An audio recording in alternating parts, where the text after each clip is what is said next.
शायद मूंखे ईअं लॻे थो कि असांजा वज़ीर ख़ज़ाना इहो चवणु चाहिनि था कि अॼु ताईं जेको मुल्क हलियो आहे इहो ख़ैरात ते हलियो आहे, हाणे इहो ख़ैरात ते कोन हलंदो। शुजात मुबारक साहब मेरे साथ मौजूद हैं, discuss the economy and upcoming budget. Shujaat साहब, अब यकीनन आपने कर्जों का जिक्र किया, अगर मुल्क के कुल मजमूई कर्जों का जिक्र करें इंटरनल एक्सटर्नल, तो वो इस वक्त 80-81 हज़ार अरब रुपए क्रॉस कर चुके हैं। हम कर्जों पे कर्जे ले रहे हैं। आज भी खबर थी कि जी आलमी बैंक ने $1 अरब से कर्जे की मंजूरी दे दी है, जो कि सिर्फ दासू हाइड्रो पावर मंसूबे के लिए इस्तेमाल होंगे। अब क्या आपको लगता है कि इस दलदल से पाकिस्तान कभी निकल पाएगा, या इस दलदल से पाकिस्तान निकलना चाहता भी है, या फिर हम खुश हैं इन कर्जों से, हमें आदत हो गई है कि हम भीख मांग के चलते रहें, भिखारी हैं हम? देखिए, जो जो पाकिस्तान का हाल है, हम तकरीबन 83% हमारी जीडीपी का जो है कर्जा है हमारा। इसका मतलब ये कि जो कुछ हम पाकिस्तान की जीडीपी है उसका अगर 83% देंगे तो 17% आपके पास पीछे बचेगा। तो मैंने जैसे पहले भी अर्ज किया कि ये एक डेट ट्रैप है जिसमें शायद हम इस तरह से फंस चुके हैं कि आइंदा आने वाले चंद सालों में निकलना मुमकिन नहीं, अगर हमारी यही पॉलिसी यही हालात हैं। तो यकीन करें कि मुझे बिल्कुल इस तरह से लगता है कि हम लोग इन कर्जों की दलदल से निकलना ही नहीं चाहते, बल्कि ये गाड़ी जिस तरह से भी ये धक्के लगा के जाते चले आगे चलती जाए।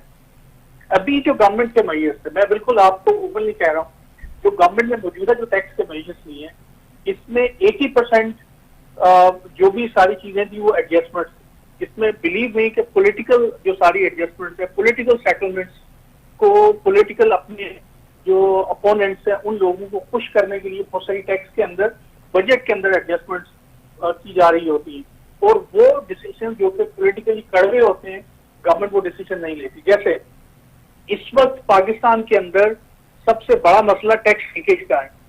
हजारों अरब रुपए की टैक्स लीकेज एफपीआर के टैक्स कलेक्शन के नेट में से होती है, और पाकिस्तान के इतने ही हजारों अरब रुपए का टैक्स नहीं दिया जाता, जो हमारे बहुत सारे बिजनेसमैन वो टैक्स नहीं देते। तो बजाय इसके कि आपके सर ये टैक्स लीकेज इसीलिए होती है ना कि सर हमारे ब्यूरोक्रेट्स करप्ट हैं और वो चोरी करते हैं टैक्स, बेसिकली चोरी का निजाम है हमारे यहाँ। जी, चोरी का निजाम है, और चोरी के निजाम पे इनकरेज किया जाता है, सीना जोरी भी होती है। बिल्कुल। शुजात साहब, मेरा आज दिल बड़ा टूटा सर, जब मैंने ये सुना कि अब पाकिस्तान स्टील मिल स्क्रैप होगी।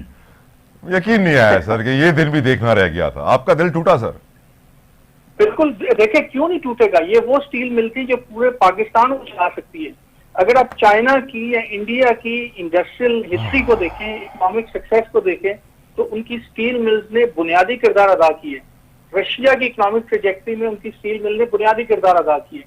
किसी भी मुल्क की इंडस्ट्रियलाइजेशन के अंदर उसकी स्टील मिल्स बुनियादी किरदार अदा करती है, और अनफॉर्चुनेटली पाकिस्तान ने जो किसी तरीके से एक स्टील मिल आ गई थी, हम उसको भी संभाल नहीं सके।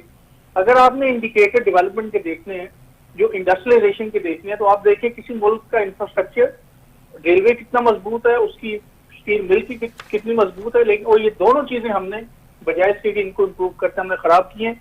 और अब स्टील मिल क्यों गवर्नमेंट और ये सारी जेर बहस है, क्योंकि इसकी जमीन पर सबकी नजर है, और फेडरल गवर्नमेंट खुद उसको खींचना चाह रही है। जो भी उसके अंदर मिनिस्टर्स हैं वो ये चाह रहे हैं कि मिल तो गई बाहर में, किसी तरीके से उसकी जमीन हमारे काबू में आ जाए, ताकि हम और अरबों रुपए बना सके, और जो पिछी हुई अवाम है उसको, और हम उसकी जो हालात जैसे हैं वो उनकी महरूमियां उनमें इजाफा कर सके।